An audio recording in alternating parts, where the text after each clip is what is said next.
In today's video, I'm going to teach you how to draw on Adobe Acrobat. If you want to quickly mark up a PDF, add handwritten notes, or sketch directly onto a document, Adobe Acrobat makes that very simple.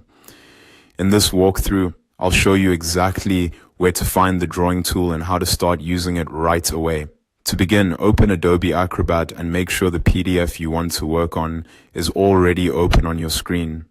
This is important because the drawing tools will be used directly on the document you currently have open. Before you start drawing, it can help to take a quick look at the page and decide where you want to add your marks, especially if you're reviewing a file or highlighting a specific section.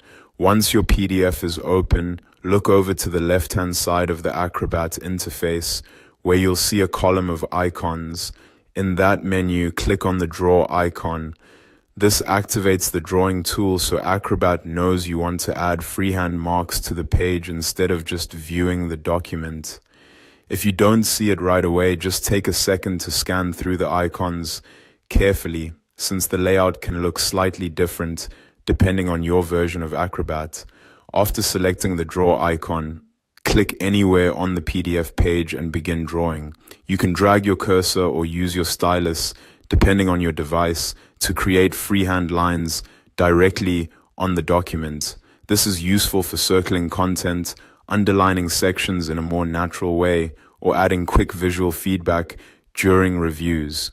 You can also change the drawing color if you want your annotations to stand out or match a specific purpose. To do that, look again at the left-hand column and click the circular color palette option. From there, choose the color you want, then continue drawing on the page. Using different colors can make your document easier to read later, especially if you're separating comments, corrections, or visual notes. And that's it. Once the draw tool is selected, you can click and draw directly on your PDF and switch colors whenever needed from the menu on the left. If you're making several annotations, it's a good idea to work slowly and place each mark carefully so your document stays clean and easy to understand. That's how to draw in Adobe Acrobat.